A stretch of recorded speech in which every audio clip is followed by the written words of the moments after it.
Howdy folks, I'm Chef Lenway at Johnson & Wales. I'm here to show you a quick, easy, nutritious recipe for a sweet potato and bean chili. So in order to make this recipe, you don't need a lot of stuff. You just need some cooking oil. We'll need an onion and some garlic. If you don't have fresh, you could use dried garlic.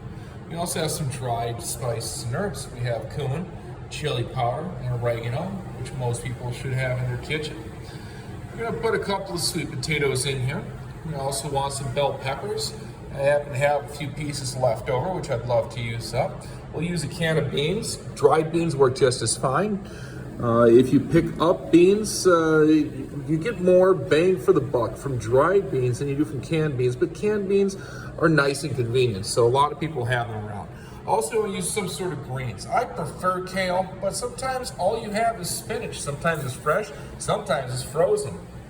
It is what it is, and we can make something wonderful out of it no matter what. And then, finally, if you happen to have some avocado, especially some older avocado that's nice and ripe, sitting around, this would be a great way to use that up. Just put a few little scoops on top as a garnish. Now, one more item in this recipe is stock. We can use chicken stock or we could use veggie stock. I'm going to use veggie stock, but I don't have any yet. Well, it's real simple. All we need to do is just simmer carrot, onion, and celery in some water with a little bit of salt for about an hour. And it'll be delicious. Sometimes you just use the end pieces and the trimmings from these things too, so that you can save the good parts for other projects and just save all of your scraps in the freezer, make stock out of it. Stock is a very useful thing. Now you might notice I tend to keep things organized and arranged. I like to keep them lined up in the order that I'll use them. Also, before we get started, we want to make sure everything is prepped. That means we want it washed, we want it cut, we want it all set up. We lay it on a little sheet pan, we bring that right to the range, and we get to work, we cook it up. Now when you really work on your culinary skills, getting this prep work done is a snap. And there we go. Now one other ingredient we need in this chili is corn, or at least some sort of grain if you don't have corn, and that could be frozen, canned. You could also use something like quinoa, some sort of grain. If you're hard up, use rice even if that's all you have in your pantry. Or cornmeal would be wonderful. Or thinking of sacred ancient foods of the Americas, these are pumpkin seeds. They also have some of the vital components of protein that we're looking for. So for those that don't know, I want to tell you a little about the idea of the three sisters.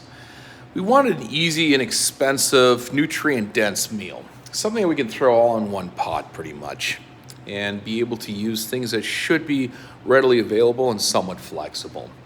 By nutrient dense, we mean there are a variety of different foods, a variety of colors. We've got fiber. We have sufficient protein. Now, talking about protein, whether you go with the chicken or not in this dish, it still has a great source of protein. Now, that protein comes from a combination of the beans and a grain.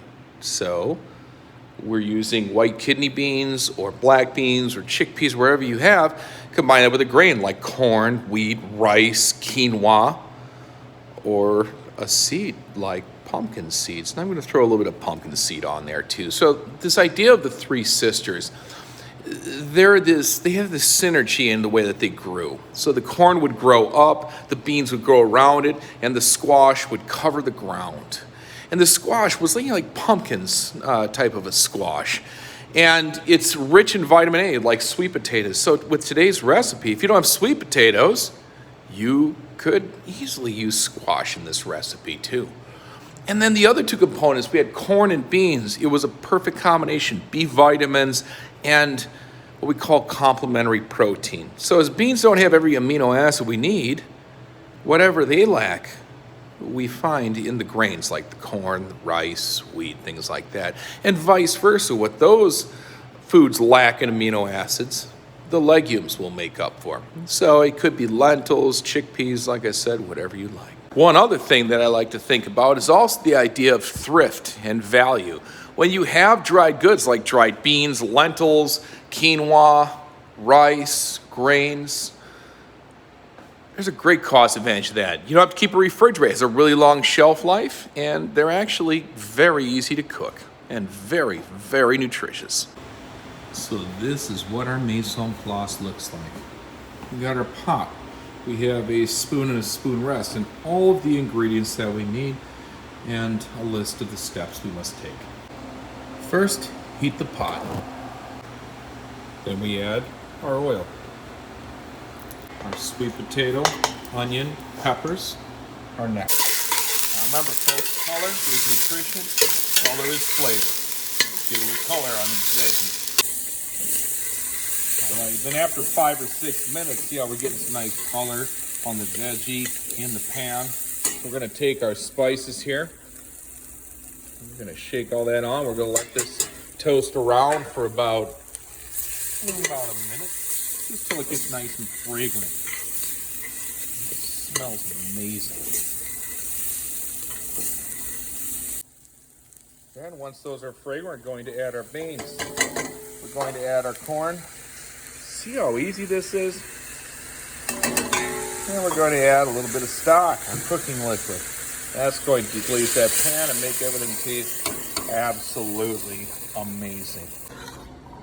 Now, if we added raw chicken at this time, we'd let that simmer for about 15 minutes. Since you have sweet potatoes in there, we could let it simmer for about 5 minutes should be fine, just to get everything warmed through, cooked up a little bit. Next step, we're gonna add the greens.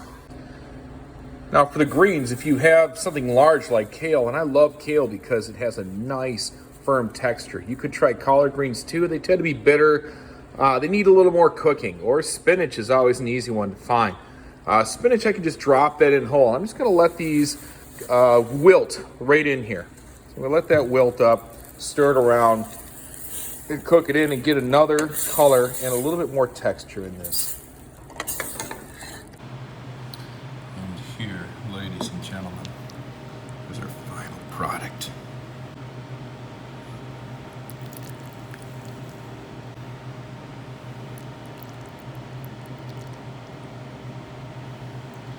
So this is about a 1.5 cup serving right here. And it's nice to add a little dollop of whipped cream or plain yogurt will work as well. And I promise some pumpkin seeds. Yeah, add a little texture to it, extra nutrition, and of course, a little leftover avocado. Mix that in if you like. It's gonna be amazing. So I hope that you've enjoyed this recipe. I hope that you continue to enjoy this recipe. It's easy, it's inexpensive, and nutrient dense. A great source of protein with or even without the chicken because of the complementary proteins of the grains and the beans, the corn and the beans. 2 of the 3 sisters. Enjoy. Enjoy. Bon appetit.